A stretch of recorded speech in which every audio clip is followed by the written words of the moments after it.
MPSC गट ब मुख्य 2025चा पेपर झाला आहे. 2 दिवस झालेत. तर अनेक जणांचे मेसेज येत होते.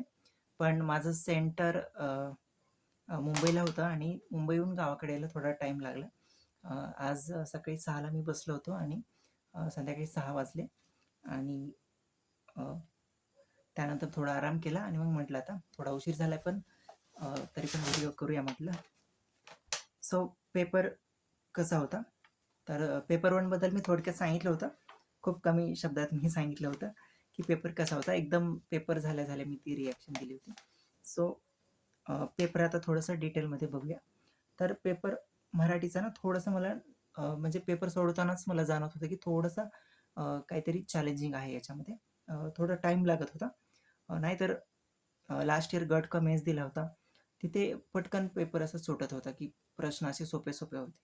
सो तिथं मलाच म्हणजे सोपा वाटला तो. पण त्या तुलनेत हा थोडा अवघड वाटला आणि पी-वाय-क्यू पण खूप सारे सोडवले होते. पण थोडंसं वेगळ्याच प्रकारचे प्रश्न आले होते. काही काही काही होते सेम किंवा काही पी-वाय-क्यू पण होते. पण काही नवीन आले असं त्यात थोडंसं डिफिकल्ट म्हणजे खूप डिफिकल्ट नाही, पण टाईम लागत लागत होता आणि टाईम मराठीला जाणं म्हणजे इंग्लिशमध्ये टाईम कमी पूर्ण आणि इंग्लिश ज्याचं कमी आहे आणि आपल्या बहुतेक जणांचं असतं आणि त्यामुळे थोडंसं मग ते पेपरवरच पूर्ण इम्पॅक्ट होतं आणि त्यानंतर पॅसेजबद्दल पण आपण बघूया. सो ते पॅसेजवर पण इम्पॅक्ट होतं नंतर. सो लेंथी असल्यामुळं. सो अवघड म्हणण्यापेक्षा थोडंसं लेंथी होता. थोडंसं विचार करायला लावणारा होता. म्हणजे असं नव्हतं की पेपर प्रश्न वाचलाय आणि पटकन उत्तरापर्यंत जातोय. हां, आता घरी आल्यावर खूप जास्त म्हणजे टाईम असतो सो तिथं जास्त प्रेशर नसतं. तर थोडंसं सोपं वाटू शकतो. पण एक्झाम हॉलमध्ये जेव्हा नवीन प्रकारचे प्रश्न आपण बघतो तेव्हा ते डिकोड करायला तिथं टाईम लागतो आपल्याला. सो त्यामुळे थोडंसं मला वाटतं की चॅलेंजिंग होता. अवघड म्हणण्यापेक्षा चॅलेंजिंग होता असं म्हणेल मी. काही प्रश्न नवीन होते का? येस. तर कोणते-कोणते होते? कशा प्रकारचे होते ते बघू. आता हे विरुद्धार्थी शब्द आहे आता विचारला इथं, की चुकीची जोडी ओळखा. आता हे थोडंसं मला वाटतं अ, थोडंसं डिफिकल्ट होतं. 2 ऑप्शन यातले कन्फ्युजिंग होते. अ, कदाचित खेद, मोद, भाविक, बुद्धी, प्रामाण्यवादी हे येऊ शकतं, पण बाकीच्या 2 ह्याच्यात थोडंसं कन्फ्यूज होऊ शकत होतं. सो असे काही ऑप्शन होते. त्यानंतर वरचा हा प्रश्न उद्देश ओळखा म्हणत होतं, की शाळातून सहशिक्षण दिले पाहिजे. हा मुद्दा आता वादाचा नाही. ठीक आहे. म्हणजे म्हणजे येत होता फक्त टाईम लागत होता. नेमकं काय आहे हे असं थोडंसं आणि असं डायरेक्ट येत नव्हतं आणि त्यात पण अजून खाली ऑप्शन दिले होते. सो अशा प्रकारचे प्रश्न होते आणि बाकी पण बऱ्यापैकी थोडेसे नवीन-नवीन प्रकारचे प्रश्न आले होते आणि त्यानंतर त्यातल्या त्यात अजून खाली ऑप्शन असे दिले होते. त्यानंतर उद्देश विस्तार, विधेय विस्तार असं जोड्या दिल्या होत्या आणि अचूक पर्याय ओळखा असं थोडंसं टाईम लागत होते असे प्रश्न सोडवायला. त्यानंतर तत्सम शब्द विचारा असं एक विचारलं होतं. मला वाटतं तो एक थोडंसं तिथं टाईम गेला असेल. लता, आरोगण असं तिथं कन्फ्युजन होण्यासारखं होतं. म्हणजे असं डायरेक्ट येण्यासारखे नव्हते ते. सो बाकी बऱ्यापैकी होते, पण मध्ये आधीच थोडंसं असं येत होते आणि त्यामुळे थोडासा टाईम जात होता. म्हणजे आपण जे असतं की लवकरात लवकर 20-25 मिनिटात मराठी सोडवायचं, तर ते होत नव्हतं आणि मला सुद्धा जवळपास अर्धा तासापेक्षा जास्त 31 मिनिटं मला वाटतं लागली असतील. थोडंसं पुढे गेलता टाईम अर्ध्या तासापेक्षा पॅसेज संपल्यानंतर मी पाहिलं होतं. सो टाईम लागला होता. वाक्प्रचार वगैरे थोडेसे आणि म्हणी थोडेसे जरा ऑड आलते. त्यानंतर तो शुद्ध लेखन शब्द तिथं पण थोडंसं प्रॉब्लेम आलेला असू शकतो अनेकांना. सो ते दही खाऊ मै खाऊ म्हणे हा एक वाक्प्रचार थोडंसं नवीन होता. त्यानंतर लेखनदृष्ट्या शब्द पुन्हा म्हण आलती ती समानार्थी म्हण तिथं पण अडचणी आलेली असू शकते. सो असं पण होऊ शकतं. असं होतं आणि त्यानंतर मग टाईम जातो त्यानंतर घाई-घाईमध्ये चुका पण होऊ शकतात. सो अवघड म्हणण्यापेक्षा मला असं वाटतं की चॅलेंजिंग होता. बाकी मग थोडंसं मग अभ्यास जर कमी असेल तर मग जर मराठी थोडंसं अवघड जात असेल किंवा मराठीवर चांगलं प्रभुत्व नसेल तर मग थोडा प्रॉब्लेम होऊ शकतो. पण जर मराठीवर पकड असेल तर मग बाकी चॅलेंजिंग जरी असला तरी सुटत होता, टाईम लागला तरी. म्हणजे असं नव्हतं की हां, पण याचा इंग्लिशवर आणि पॅसेजवर इम्पॅक्ट होऊ शकत होता. बाकी पॅसेज दोन्ही पण अवघड होते. इंग्लिश, मराठी. जे की पॅसेजला मराठीच्या पॅसेजला तर अनेकांना मार्क येतात, तर इथं मला वाटतं की चुका होऊ शकतात. सो म्हणजे पूर्ण मराठीच्या पेपरमध्ये पॅसेजमुळं मार्क्स कमी येऊ शकतात असं मला वाटतं. आणि इकडं 2-3 प्रश्न तर असे थोडेसे अवघड होते आणि 2-3 थोडेसे कन्फ्युजन. सो म्हणजे असं ओव्हरऑल पॅसेज आणि हे प्रश्न असं धरून मला वाटतं की 8 ते 10 प्रश्न असे थोडेसे मग अवघड होऊ शकत होतं. पण 40 पर्यंत येण्यासारखं होतं असं मला तरी वाटतंय मराठीला. जे की 45 जात होते त्यांना थोडंसं मग मला वाटतं की कमी पर्यंत आलेले असू शकतात. आपण ज्यांनी मॅनेज केलंय कदाचित किंवा ज्यांचं चांगली पकड आहे मराठीवर त्यांना अजून पण चांगले आलेले असू शकतात. सो आता आन्सर की आल्यावर आपल्याला कळेल ते. पण मला तरी असं वाटतं की थोडंसं चॅलेंजिंग होतं. आता इंग्लिशमध्ये त्याच्या तुलनेत बघितलं मराठीच्या तुलनेत आपल्याला विषय अवघड जातो. तर ओकॅब आणि ग्रामर दोन्ही बघितलं तर थोडंसं सोपं होतं. लास्ट टाइम मी जी एक्झाम दिली ती गटकची, तर तिथं पण अशाच प्रकारचे प्रश्न होते. सो इंग्लिशमध्ये जास्त काही बदल नाही झाला. त्यात काही प्रश्न नवीन आले का चॅलेंजिंग? येस.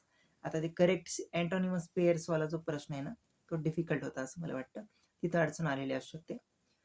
त्यानंतर ट्रान्झिटिव्ह इंट्रान्झिटिव्ह आता ते मीडियम टाईप आहे ते, म्हणजे ज्यांनी प्रॅक्टिस केली त्याला येऊ शकते ते, पण थोडा टाईम वगैरे लागू शकतो. पुन्हा करेक्ट म्हणजे करेक्ट सेंटेन्स जे आहे ना, एरर, ते सगळ्यालाच अवघड जातं ते. थोडंसं म्हणजे चॅलेंजिंग आहे ते, टाईम लागतो त्यात, बारीक सारीक चुका असतात. सो ते पण होते, तिथं पण अनेकांच्या चुका होऊ शकतात.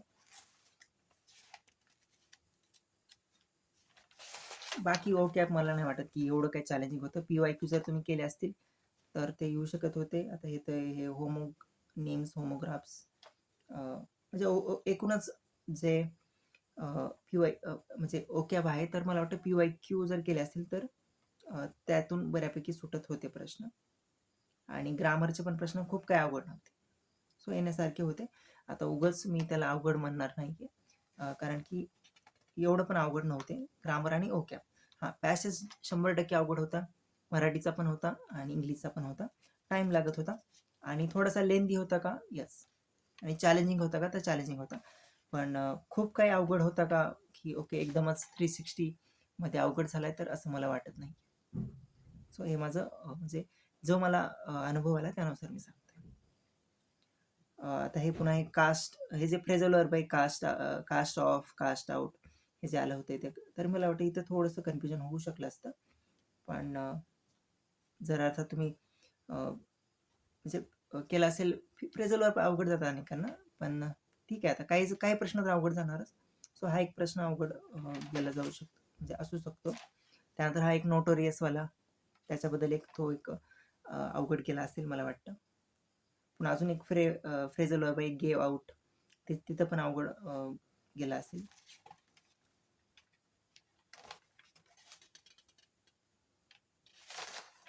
सो अजून काही प्रश्न आहेत.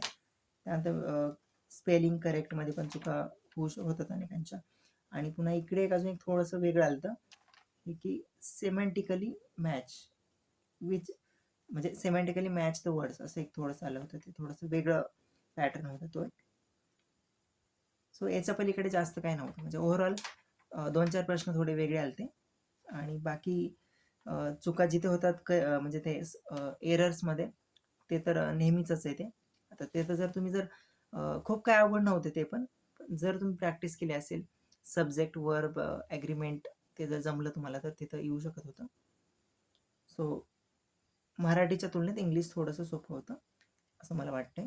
ग्रामर आणि ओके पॅसेज 100% अवघड होता. इंग्लिशचा पॅसेज अवघड होता आणि मराठीचा पण अवघड होता. टाईम लागत होता आणि अजून एक केलं होतं की शेवटी दिलता पॅसेज.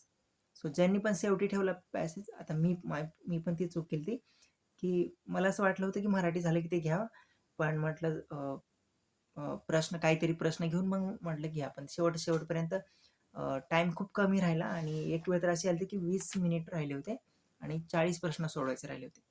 आणि सुरुवातीचे जे प्रश्न होते ना इंग्लिशचे, मला त्याला टाईम गेला. पहिले 10 प्रश्न, म्हणजे 10 प्रश्नाला मला 10 मिनिटं लागलं आणि थोडंसं जरा स्लो गेलं होतं ते. ते करेक्ट अँटोनिमस पेअर्समध्ये तिथे थोडा टाईम गेला आणि तिथं थोडं मला समजेना ते. शेवटी मात्र करेक्ट आला ते माझा. पण टाईम गेला होता माझा तो, म्हणजे बऱ्यापैकी तिथे.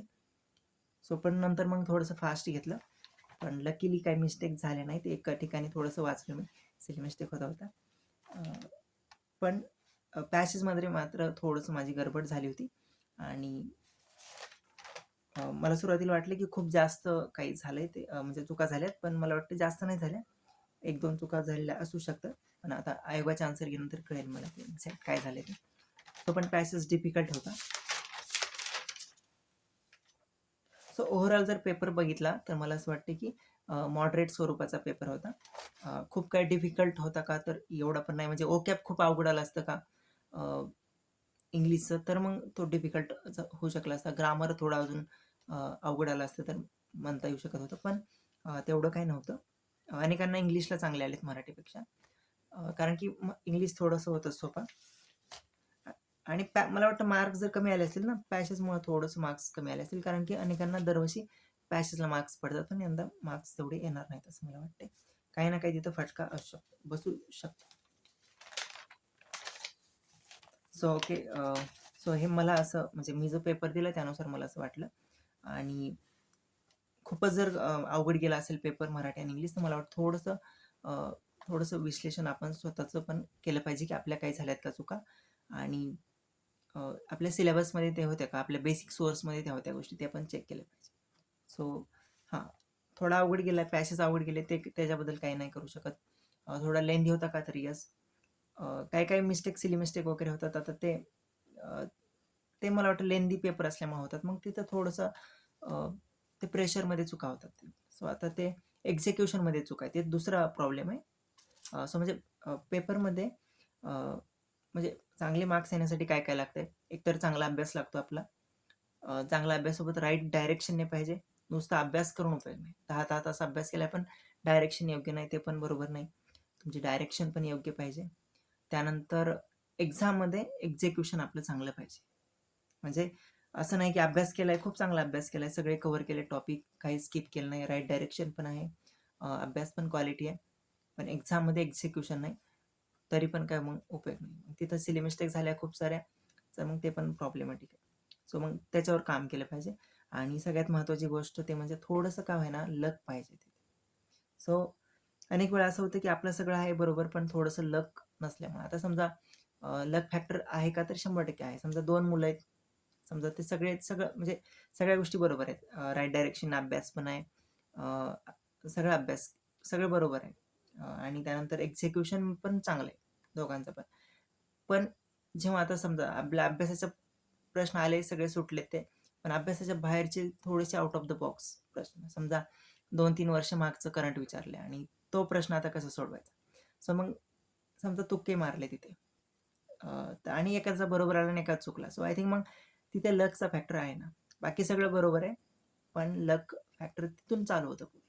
सो पण आधी आपल्या हातात ज्या गोष्टी त्या आपण केल्या पाहिजे. सो असो, पेपर 2चा मी आता बघतो. सो गणितमध्ये मला असं वाटतं की गणित घरी आल्यावर तर मला पण सुटले ॲक्च्युली सगळेच्या सगळे प्रश्न घरी आल्यावर सुटत आहेत, म्हणजे 20 तर सुटत आहेत.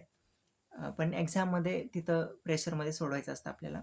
GS मॅनेज करायचं असतं. GS लेंदी येतंय का कसं येतंय त्याच्यावर पण असतं डिपेंड. किती टाईम उरतंय, या सगळ्या गोष्टी असतात. 22 गणित आहेत. प्रीपेक्षा अजून 2 जास्त आहेत इकडे. आणि प्रीला एवढं डिटेल नसतंय. इकडे अजून थोडंसं सायन्सचे प्रश्न जास्त असतात इथे. त्यात टेक्निकल प्रश्न असतात. सो चॅलेंजिंग बनतं अजून हे. त्यामुळे एवढं घरी बसून आपण जे वाटतं ना, तेवढं सोपं नाही. सो त्यामुळं मला असं वाटतं गणित काही बी असलं ना तरी मीडियम तर आहेच हे गणित. किती बी म्हटलं की सोपं होतं, अनेक जण म्हणतात सोपं, मला वाटतं मीडियम होते. आणि खास करून तिथं सोडवायला, आणि त्यातले काही टॉपिक नवीन आले होते, जे की रिसेंट टाईममध्ये नव्हते, याच्या आधी आले असतील, त्यामुळे थोडंसं तिथं टाईम गेला असेल. खूप सारी म्हणजे एखाद्याची कमांड असते खूप गणितावर, त्याला आले 20-22 तर मला वाटतं त्यात काही नवल नाही, येऊ शकतात. पण सगळा अभ्यास सांभाळायचा आहे, सगळे सिलेबस कव्हर करायचं आहे, तेव्हा मात्र इथं थोडंसं प्रॉब्लेम येऊ शकतो. सो ॲक्च्युली मला पण खूप मिस्टेक झाले आहेत ते गणितामध्ये. त्याचं कारण एकच की लेंदी होता पेपर, आणि थोडंसं कव्हर करण्याच्या नादामध्ये, आणि फास्ट सोडवायचं आहे आपल्याला, तिथे 1 मिनिटात गणित झालं पाहिजे. सो मग तिथं थोडंसं मिस्टेक होतात. सो त्यामुळे ते झाल्यात मिस्टेक. सो त्यामुळे हां, सोपं होतं का? सोपं होतं डेफिनेटली. घरी आल्यावर मग तीच प्रश्न मी सोडवलेत ते आणि मीच ते मला कळलं की चुकलेत माझे. सो पण तिथं नव्हते सुटले. करंट अफेअर्स डिफिकल्ट होतं. अजिबात सोपं नव्हतं. म्हणजे याच्यामध्ये एक तर जुनं विचारलंय, पुन्हा खूप सारं लोकसभा 24 निवडणूक, त्यात पुन्हा आकडे अजून जवळ-जवळचे ऑप्शन अजून अवघड केले होते. हे अवघड होतं म्हणजे म्हणजे करंटचा त्यांचा पॅटर्नच आहे की प्रीला तर आपण बघतो की अवघड विचारताय. फक्त मला वाटतं गट क चा थोडंसं सोपं होतं करंट अफेअर्स. पण गट ब चे लास्टचे 2 इयर्सचे पेपर्स करंट अवघड होतं आणि तसलंच अवघड केलं हे. लास्ट इयरचं गट ब चं करंट मी म्हणजे पेपर नाही दिला, पण करंट अफेअर्सचे प्रश्न पाहिले तर मला वाटतं मॅनेजेबल होते आणि म्हणजे आपण जे अभ्यास करतो त्यानुसार होते ते प्रश्न आणि गट क चे पण प्रश्न सोपे होते. त्या तुलनेत हे प्रश्न अवघड आहेत करंट अफेअरचे. त्यामुळे मला वाटतं इथे मार्क्स कमी आलेले असू शकतात अनेकांना. सो कुणी काही म्हणू द्या, डिफिकल्ट होते करंटचे पेपर्स. त्यानंतर कायदे.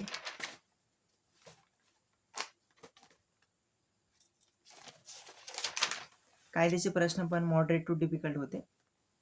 त्याच्यामध्ये एक प्रश्न हा ना 29 कलम आहे. ॲक्च्युली आता हे महाराष्ट्र लोकसेवा अधिनियम थोडंसं मला वाटतं अवघड असा प्रश्न विचारलाय आणि बाकी पण एवढं पण म्हणजे काय सोपं नव्हतं. म्हणजे तेवढं तर आपण म्हणजे मॉडरेट तर आहेच. 2 तर प्रश्न तुमचे येऊ शकतात, पण तिसरा प्रश्न येण्यासाठी थोडंसं अवघड होता तो. म्हणजे खूप डिटेल करावं लागत होतं सगळंच. त्यानंतर पॉलिटी डिफिकल्ट होतं. मॉडरेट पण म्हणत नाही मी याला, डिफिकल्ट म्हणतोय. पॉलिटी लास्ट इयर गट क मेन्स दिलता. 14 प्रश्न येण्यासारखे होते तिथे. म्हणजे एकदम सोपे-सोपे प्रश्न होते. खूप काही अवघड नव्हते. गट ब ला प्रीला पण अवघड होते, पण तरी पण तिथं येण्यासारखे होते बऱ्यापैकी प्रश्न.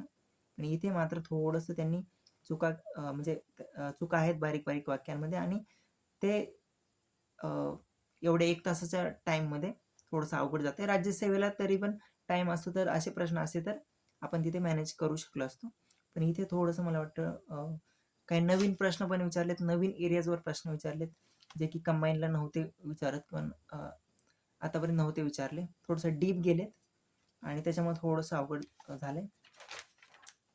काही प्रश्न होते सोपे, पण त्याच्यामुळं पेपर काय म्हणजे पॉलिटीचे पेपर सोपं नाही म्हणता येणार आणि पॉलिटीचे प्रश्न हे दरवेळी जवळपास आउट ऑफ पर्यंत जातात मुलांना. तर इथे मला नाही वाटत की आउट ऑफ येऊ शकतात. म्हणजे येतील बी एखाद्याला पण सोपा तर नक्कीच नव्हता जरी आले तर. सो आता याच्यामध्ये राज्य विधानसभामध्ये अनुसूचित जमातीसाठी आरक्षित जागा नाहीत, तर हे पण अवघड होता प्रश्न. त्यानंतर मुख्यमंत्री कार्यकाळ तो पण असं काय लगेच स्ट्रेट फॉरवर्ड सुटत नव्हतं. त्यात पण ऑप्शननुसार थोडंसं तिथे पण चुका होऊ शकत होत्या. त्यानंतर ही 73वी घटना दुरुस्ती, व्हॉलंटरी आणि कंपल्सरी तरतुदी. तिथं पण एक-एक असं आता प्रत्येक वाक्य असं वाचायला तिथं एवढा टाईम नसतो, तिथं विचार करायला आणि तिथं ऑप्शन निवडायला एवढं टाईम नसते तिथे आणि त्यानुसार जर बघितलं तर तो पण अवघड प्रश्न. त्यात नागरिकत्वाबद्दलचा प्रश्न इथे आला. ॲक्च्युली नागरिकत्वाचा मेन्सला म्हणजे असं सिलेबसमध्ये असं डायरेक्ट नाही आहे, त्यामुळे थोडंसं तिथं आपण म्हणजे करत नाही, पण तरी पण आला इथे प्रश्न. तर त्यामुळे थोडंसं ते पण अवघड आहे.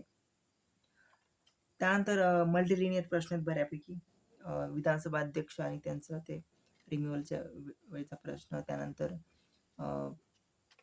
आदिवासी मंत्री कुठल्या राज्यात आहे ते पण थोडंसं जे टाईम लागत होता त्याला. सोपे जरी असले थोडे तरी. त्यानंतर कॅगचा प्रश्न आलाय. पुन्हा आर्टिकल 20चा प्रश्न आहे. पुन्हा ते पॉंडिचेरी आहे त्यांचा प्रश्न आहे. सो मला वाटतं बऱ्यापैकी प्रश्न अवघड होते. सो मला तरी वाटतं की सोपं तर अजिबात नव्हतं. मॉडरेट टू डिफिकल्ट असंच होतं. तर मला तर वाटतं डिफिकल्टच जास्त झुकलेला आहे. इतिहास मॉडरेट होते प्रश्न. काही प्रश्न रिपीटेड होते, PYQ होते आणि काही प्रश्न म्हणजे सोडवण्यासारखे होते. पण इझी नव्हतं, पण मॉडरेट होतं ते. आणि भूगोल आणि एन्व्हायरमेंट यात पण काही प्रश्न 2-3 प्रश्न अवघड होते. बाकी मॅनेजेबल होते. सो हे पण मॉडरेट होतं.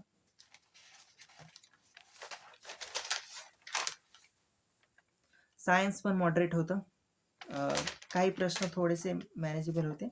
पण आता आता ज्यांनी सायन्स काय होतं, अनेकांना थोडंसं भीती आधीच राहते की अवघड आहे, विषय अवघड आहे, असं एक भीती राहते आणि त्यामुळे स्किप करतात अनेक जण किंवा कमी लक्ष देतात. आता समजा पॉलिटीकडे आपण लक्ष दिलं आणि हा स्किप केलाय, तर आता पॉलिटी अवघड विचारलं तिथं पण चुका होतात आणि इकडे स्किप केले त्यामुळे चुका होतात आणि त्यामुळे मग स्कोरवर परिणाम होतो. त्यामुळे आपण कुठला पण सब्जेक्ट स्किप नाही केला पाहिजे आणि याच्यामुळे मग पेपर जास्त अवघड जावा लागतो, कारण की आपल्या जो महत्त्वाचा विषय असतो, पॉलिटी असेल, हिस्ट्री असेल, मग तिथे जर अवघड केलं तर मग काहीतरी बॅकअप पाहिजे. आणि असं होतं अनेक वेळा की काय कोणते ना कोणते विषय अवघड करतात आणि मग दुसरे विषय सोपे करतात. सो मग जेव्हा एखादा विषय सोपा करतात तर आपल्याला त्यातलं सोपं तरी ॲटलिस्ट यायला पाहिजे. सो एवढा तरी बेसिक अभ्यास पाहिजे. त्यामुळं मला असं वाटतं की कुठलाही विषय स्किप नाही केला पाहिजे. सो आता सायन्स एवढं अवघड नाही विचारलेलं. PYQ जर व्यवस्थित केले असतील तर मला वाटतं तरी पण बऱ्यापैकी मॅनेजेबल होतं. सो सोपं नव्हतं पण मीडियम तर होतं. सो 20 प्रश्न टेक्नॉलॉजी आणि ह्याचे मीडियम होते आणि इकॉनॉमिक्स कन्सेप्च्युअल जास्त प्रश्न होते. सो मला असं वाटतं तो पण मॉडरेट टू डिफिकल्ट असंच होतं. कन्सेप्ट ज्याचे चांगले आता पण तरी पण टाईम लागत होता आणि शेवटी ज्यांनी घेतलं हे, तर मला वाटतं थोडंसं सिली मिस्टेक होऊ शकत होत्या. सो मॉडरेट टू डिफिकल्ट असंच म्हणेल इकॉनॉमिक्सला पण मी. सो ओव्हरऑल पेपर जर पाहिला तर मला वाटतं हा मॉडरेट टू डिफिकल्ट असा पेपर होता. सो सो म्हणजे हे जर मला तरी असं वाटतंय. तर याच्यामध्ये बघितलं तर करंट अफेअर्स, पॉलिटी हे 2 विषय जास्त डिफिकल्ट वाटतात मला. त्यानंतर इकॉनॉमिक्स पण डिफिकल्ट वाटतं. सो आणि बाकी मॉडरेट वाटतात. सो मला तरी असं या पेपरबद्दल वाटते. तर ॲक्च्युली आता प्रत्येक व्यक्तीचं वेगवेगळं मत असू शकतं. प्रत्येकाला वेगवेगळे अनुभव आलेले असू शकतात. आणि कसं आहे, पेपर अवघड आला की कट ऑफ थोडं कमी येणार. पण आपल्याला कसं गेलं ते महत्त्वाचं. आपलं एक्झिक्युशन कसं आहे ते महत्त्वाचं आहे. एक्झिक्युशन होणं महत्त्वाचं आहे. आता समजा पेपर अवघड आहे आणि आपलं सिली मिस्टेक नाही झाल्या काहीच आणि पेपर अवघडच्या मनाने आपल्याला चांगला गेला, तर मग तो पेपर म्हणजे आपलं म्हणजे चांगलंच आहे. फक्त एक्झिक्युशन जर सोपा असून बी चुकलं तर मग काय उपयोग आहे. सो सोपा किंवा अवघड हे महत्त्वाचंच नाही आहे. एक्झिक्युशन आपण कसं करतोय ते महत्त्वाचं आहे. सो ज्यांनी एक्झिक्युशन चांगलं केलं, ज्यांनी तिथे थोडंसं पेशन्स ठेवला आणि आपलं म्हणजे थोडंसं तिथे पॅनिक नाही झालं, तर मला वाटतं त्यांना डेफिनेटली इथे मार्क्स आलेले असू शकतात. आणि अवघड आहे त्या मानाने स्कोर ज्याला चांगला आलाय, सो मला वाटतं त्याला इथे संधी आहे. तर ठीक आहे. पेपर आपल्या हातात जे आहे ना ते आपण केलं पाहिजे. आपल्या हातात पेपर कसं आहे ते महत्त्वाचं नाही. पेपर सोपा आला म्हणजे सगळे नाहीत पास होणार. ते फक्त आपल्याला बरं वाटेल की चांगला स्कोर आला. पण पास तेवढेच होणार आहेत अवघड जरी आला तरी. सो आपल्याला फक्त आपलं बेस्ट द्यायचं आहे. अभ्यास करताना आपली राईट डायरेक्शन पाहिजे. स्टडी करताना ते आपल्या हातात आहे. त्यासोबत आपलं एक्झिक्युशन एक्झाममधलं ते आपल्या हातात आहे. आपल्या हातात एक गोष्ट नाही ती म्हणजे लक नाही आपल्या हातात. आणि ते आहेच, तो फॅक्टर आहेच. पण हे तो नंतरचा भाग आहे आणि तो प्रत्येक क्षेत्रात आहे लक फॅक्टर. त्यामुळे त्याला जास्त काही महत्त्व दिलं नाही पाहिजे.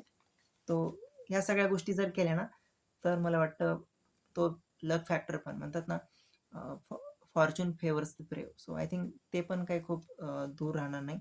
सो पण आपल्या हातात जे आहे ते मात्र आपण केलं पाहिजे आणि जर आपल्या हातातल्या गोष्टी जर नाही केल्या तर मग जास्त रिग्रेट वाटतो. जे आपल्या हातात आहे ते करून जर नाही आपल्याला काय यश भेटलं, तर मग त्याच्याबद्दल मग जास्त काही रिग्रेट वाटण्यासारखं नाही आहे. कारण की आपल्या हातात जे होतं ते आपण केलंय, याचं समाधान तरी ॲटलीस्ट आपल्याला राहते. सो मला असं म्हणजे मला असं वाटतं या दोन्ही पेपरबद्दल. तर आता हे माझं मत आहे. मी पेपर दिलेत. सो दोन्ही पेपरमध्ये मला असं वाटतं की पेपर 1 मध्ये बऱ्यापैकी मॅनेजेबल होतं. पेपर 2 थोडंसं एक्झिक्युशनवर होतं की तुम्ही तिथं कसं मॅनेज केलं. सो